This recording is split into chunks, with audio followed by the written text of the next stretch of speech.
Destaque importante também em Brasília, Janaína Camelo. Pois é, Nonato, o ministro Alexandre de Moraes, do STF, publicou uma segunda nota de esclarecimento para negar que tenha se reunido, se encontrado com o presidente do Banco Central, Gabriel Galípolo, para tratar sobre a venda do Banco Master.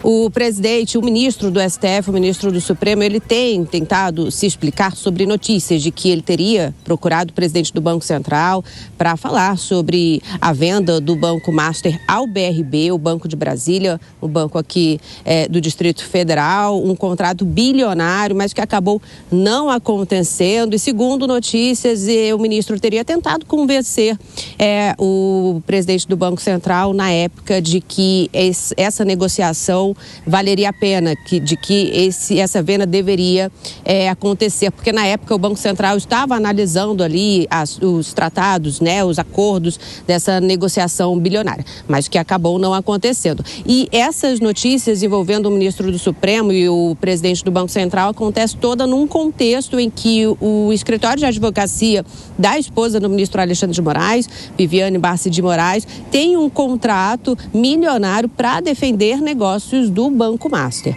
A gente tem essa segunda nota para mostrar na tela sobre o que o ministro Alexandre de Moraes explicou. Uma nota que foi divulgada ontem à noite. E ele diz exatamente o seguinte: ele esclarece que realizou no gabinete dele 2 reuniões com o presidente do Banco Central para tratar dos efeitos da aplicação da Lei Magnitsky. Segundo o ministro, ele conversou com o presidente do Banco Central apenas sobre os efeitos da Lei Magnitsky, só sobre esse assunto. E aí ele detalha ali as datas desse encontro. A primeira é no dia 14 de agosto, que foi logo depois que a aplicação da lei foi estabelecida pelo governo dos Estados Unidos, que foi no dia 30 de agosto. A segunda reunião com o Galípolo foi no dia 30 de setembro, depois que a lei passou a ser aplicada também a Viviane Barsi, que isso foi no dia 22 de setembro. E aí o ministro diz que em nenhuma das reuniões foi tratado sobre qualquer assunto ou realizado qualquer pressão referente à aquisição do BRB pelo Banco Master. E esclarece ainda que jamais esteve no Banco Central e que inexistiu qualquer ligação telefônica entre ambos para esse ou qualquer outro assunto. E aí, por fim, o ministro diz que o escritório de advocacia de Viviane Barsi jamais atuou na operação de aquisição BRB Master perante o Banco Central. Essa foi a segunda nota, então, divulgada. Mais cedo, horas antes, o ministro tinha divulgado uma outra nota também, dizendo que as reuniões com o Galípolo se trataram somente sobre Lei Magnitsky. Ele, inclusive, disse que não foi uma reunião só com o Galípolo, ele também se reuniu com o presidente do Banco Central, o presidente e o vice-presidente jurídico do Banco Itaú, também se reuniu numa reunião conjunta com presidentes da Confederação Nacional das Instituições Financeiras, da FEBRABAN, do BTG e vice-presidentes do Santander e Itaú, mas todas trataram exclusivamente sobre os efeitos da Lei Magnitsky, bem na época que o ministro foi penalizado por determinação do presidente dos Estados Unidos, Donald Trump.